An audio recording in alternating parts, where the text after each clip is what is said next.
Pascal Bataille, figure emblématique de la télévision française, est né le 25 janvier 1960 à Bordeaux.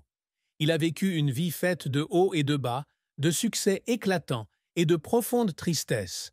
Parmi ses plus grandes tristesses, aucune n'a sans doute été plus douloureuse que la perte de son père, le professeur Marie-José Bataille, en 1999 par suicide. Cet événement a non seulement été un choc personnel, mais a aussi laissé une blessure profonde et durable. Son père, célèbre psychanalyste et psychiatre, a été une grande source d'inspiration pour lui, et son départ soudain a laissé Pascal face à des questions sans réponse sur le sens de la vie et les pressions invisibles qu'une personne talentueuse comme son père devait endurer. Cette tristesse ne s'est pas limitée à la perte personnelle, mais s'est également étendue à la vision de Pascal sur sa vie et sa carrière. Il a confié dans une interview au magazine Closer que la mort de son père l'avait laissé avec un vide spirituel, le forçant à réfléchir à la valeur de sa réussite professionnelle par rapport à ses relations familiales. Cette douleur s'est aggravée lorsqu'il a réalisé que, malgré ses succès à la télévision, il ne pouvait compenser l'absence de son père. Cette blessure persistante a affecté sa façon d'affronter les difficultés ultérieures, notamment le diagnostic de cancer du poumon en 2024. Pascal était également triste pour sa santé. En 2024, il a révélé sur Instagram qu'on lui avait diagnostiqué un cancer du poumon. Une nouvelle qu'il a laissée, lui et sa famille, sous le choc. La maladie était non seulement un défi physique, mais aussi émotionnel, car il se rendait compte que la vie pourrait être plus courte qu'il ne l'avait imaginé. Le fait que son ex-femme ait également lutté contre le cancer 5 ans plus tôt a notamment accentué le sentiment parfois douloureux pour ses enfants, comme il l'a confié dans l'émission « Ça commence aujourd'hui sur France 2 ». Cette tristesse ne concerne pas seulement lui-même, mais aussi ses proches, qui ont dû le voir affronter une maladie grave. La plus grande tristesse de Pascal Bataille ne réside donc pas seulement dans ses pertes personnelles ou sa maladie, mais aussi dans le sentiment d'impuissance de ne pouvoir protéger ceux qu'il aime de la douleur que la vie apporte.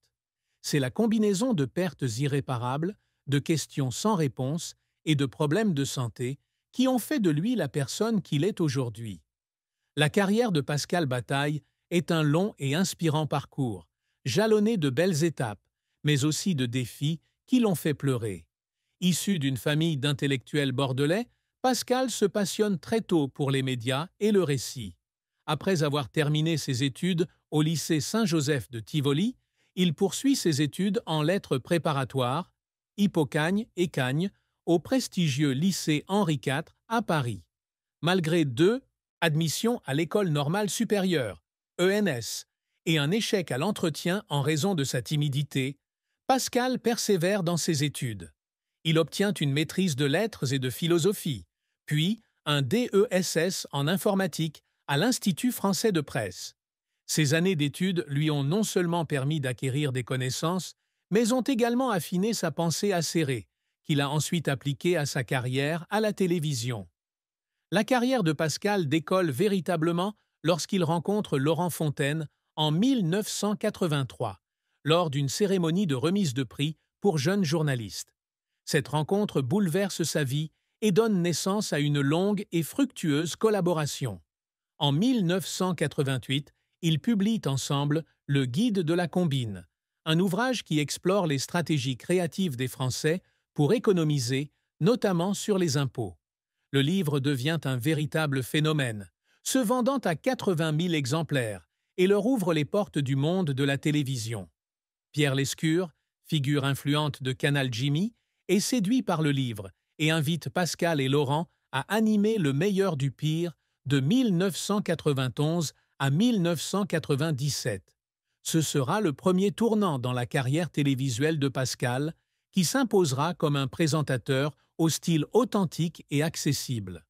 Le plus grand succès de Pascal se situe dans les années 1990 et 1000, lorsqu'il devient, avec Laurent Fontaine, un duo de présentateurs populaires sur TF1. L'émission Y a pas photo, 1997 à 2002, a attiré des millions de téléspectateurs grâce à son style naturel et à son contenu captivant. Elle a été suivie par Y a que la vérité qui compte, 2002 à 2006, devenu un phénomène culturel où des histoires personnelles pleines d'émotions étaient partagées ouvertement, créant des moments mémorables à la télévision française. L'émission a non seulement connu un succès d'audience, mais a également défini un nouveau genre de télé-réalité, alliant talk-show et émotion brute. Pascal et Laurent ont également produit et animé d'autres émissions telles que La méthode Coué, 2003 à 2007, Utile sur LCI et C'est Off sur Jimmy, démontrant ainsi leur polyvalence et leur créativité dans le monde de la télévision. En plus d'être animateur, Pascal est également un producteur talentueux. Il a cofondé la société de production Les Rebelles Communications en 1990, publiant plus de 30 livres, dont la collection Paris Combines Guide.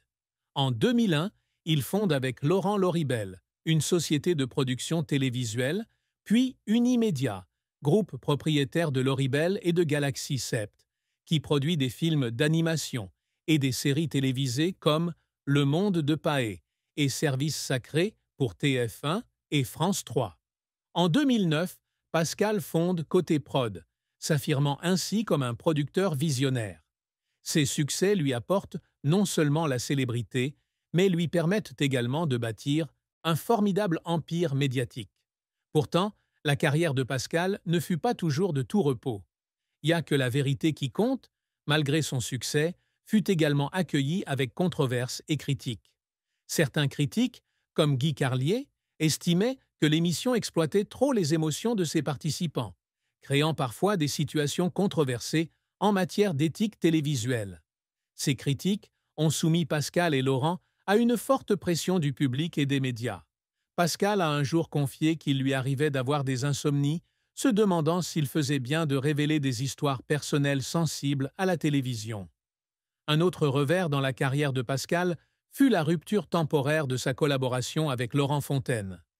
Bien qu'ils fussent des amis proches et partenaires de longue date, ils ont traversé une période de discorde due à des divergences d'opinions politiques. Pascal a révélé lors de l'émission Good Morning Weekend sur Non-Stop People qu'ils avaient en vécu une période sans contact, ce qui lui a donné le sentiment d'avoir perdu une part importante de sa carrière et de sa vie personnelle.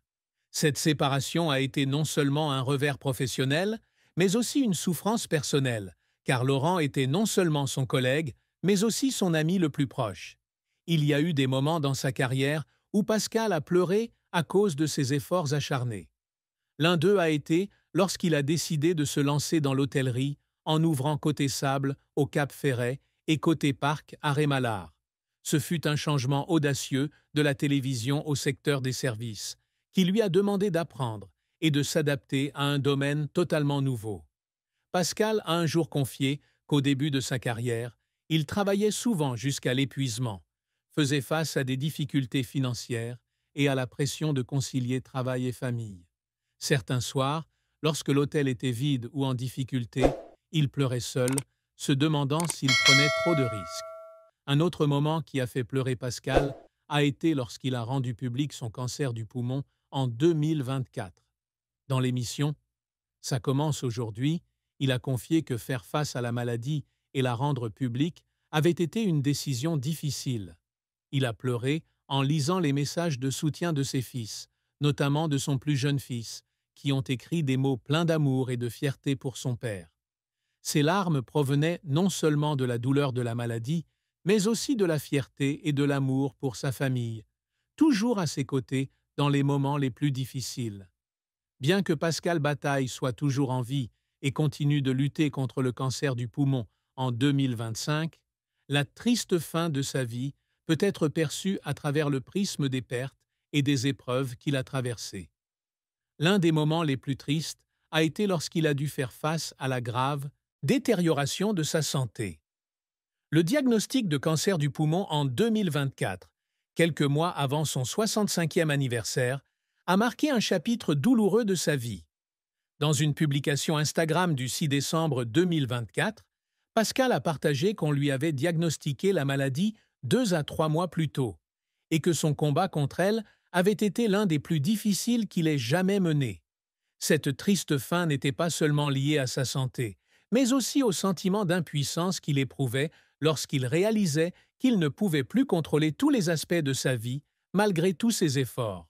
Dans une interview sur Buzz TV en avril 2025, Pascal révélait avoir subi une intervention chirurgicale majeure et une chimiothérapie, des traitements qui l'avaient laissé épuisé physiquement et mentalement. Il décrivait les journées passées au lit, à regarder par la fenêtre et à penser à ce qu'il n'avait pas accompli, comme une fin temporaire aux rêves et aux projets qu'il chérissait. Par ailleurs, le décès de son père en 1999 peut également être perçu comme une autre fin triste de sa vie. La mort de la professeure Marie-Josée Bataille a non seulement été une perte personnelle, mais a également marqué la fin d'un lien familial important. Pascal a confié avoir toujours considéré son père comme un maître, un guide, et sa perte lui a donné le sentiment qu'une partie de lui-même avait disparu. Cette douleur l'a poursuivi pendant de nombreuses années, affectant sa vision de la vie et de ses relations. Sur le plan amoureux, Pascal Bataille a été marié 2 fois et a eu 4 enfants, Théo et Tristan de son premier mariage avec Bénédicte et Tim et Talal de son second mariage avec Adra. Bien qu'il ait toujours cherché à conserver l'image d'un homme fort et accompli, son amour et son mariage n'ont pas toujours été faciles. L'une des plus grandes tristesses de sa vie amoureuse a été ses 2 divorces. Ces séparations ont non seulement laissé des cicatrices personnelles, mais ont également eu un impact profond sur ses enfants, qui ont dû assister à l'éclatement de leur famille. Son premier mariage avec Bénédicte s'est terminé dans le deuil, lorsqu'ils ont tous deux réalisé qu'ils ne pouvaient plus continuer leur relation. Pascal a confié lors d'une interview qu'il regrettait de ne pas avoir pu passer suffisamment de temps avec sa famille pendant ces années chargées de télévision. Cette rupture l'a plongé dans une légère dépression, se reprochant de ne pas être un bon mari et un bon père. Bien qu'il ait maintenu une relation étroite avec ses 2 fils Théo et Tristan, il a toujours ressenti une distance invisible, une tristesse qu'il ne pouvait effacer. Son second mariage avec Adra s'est également soldé par un divorce, ce qui a aggravé la douleur de Pascal. Dans une interview accordée à Voici, il a révélé qu'après 2 divorces, il avait choisi de rester célibataire, se concentrant sur son travail et ses enfants. Cependant, il a également admis que la solitude lui procurait parfois un sentiment de vide, notamment face au cancer. Un autre moment de tristesse a été d'apprendre que son ex-femme, la mère de ses fils Théo et Tristan, avait également lutté contre le cancer. Cela lui a fait ressentir parfois de la douleur pour ses enfants, car ils ont dû voir leurs 2 parents confrontés à une maladie grave. Malgré cela, Pascal trouve toujours de la joie dans l'amour qu'il porte à ses enfants. Il partage souvent sa fierté et sa profonde affection pour ses 4 fils. Dans l'émission « Ça commence aujourd'hui », il a été ému aux larmes en lisant les messages d'encouragement de ses enfants, notamment de son plus jeune fils Talal, qui le qualifiait de « héros ». Ces moments ont été une lumière dans l'obscurité des chagrins émotionnels qu'il traversait. L'un des secrets que Pascal Bataille a gardé secret pendant de nombreuses années concernait son état de santé avant de révéler publiquement son cancer du poumon en 2024. Pendant des décennies, il a vécu avec une tumeur bénigne à l'oreille gauche, provoquant des acouphènes et une baisse de son audition. Il a révélé cela dans l'émission Chez Jordan en février 2024, avouant souffrir de cette maladie depuis plus de 30 ans sans en parler publiquement. Ce secret ne concernait pas seulement sa santé, mais reflétait aussi sa ténacité à garder pour lui ses difficultés personnelles afin de protéger son image professionnelle. Un autre secret que Pascal a gardé secret concernait la pression mentale qu'il a subie tout au long de sa carrière. Malgré une apparence toujours confiante et pleine d'humour à la télévision, Pascal a connu une légère dépression, notamment après la mort de son père et la controverse autour de « Y a que la vérité qui compte ». Il a confié s'être senti parfois isolé, confronté aux critiques virulentes de ses collègues et du public. Cependant, il a choisi de garder ses sentiments pour lui, ne les partageant qu'avec ses proches, comme Laurent Fontaine et les membres de sa famille. Le plus grand secret, peut-être, résidait dans un profond sentiment d'incertitude quant à la capacité de laisser un héritage digne de ce nom. Dans une interview accordée à Closer en 2024, Pascal a révélé qu'il se demandait souvent si les émissions de télévision qu'il produisait et animait apporteraient une valeur durable à la société ou s'il ne s'agissait que de moments de divertissement éphémères. Une inquiétude qu'il partageait rarement car elle allait à l'encontre de l'image de confiance qu'il s'était forgée tout au long de sa carrière. Pascal Bataille était un homme qui se fixait constamment de grands objectifs et travaillait dur pour les atteindre. L'un de ses objectifs a toujours été de créer des émissions de télévision percutantes qui non seulement divertissent, mais touchent aussi le cœur du public. Y a que la vérité qui compte en est l'exemple le plus clair. L'émission a non seulement connu un succès commercial, mais a également créé un espace où des gens ordinaires peuvent partager leurs histoires personnelles, créant ainsi des liens au sein de la communauté.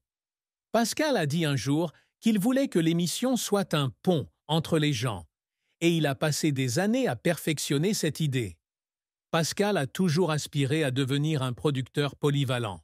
La création de Les Rebelles Communications, Loribel, Unimédia et Côté Prod a été une étape stratégique pour étendre son influence dans le secteur des médias.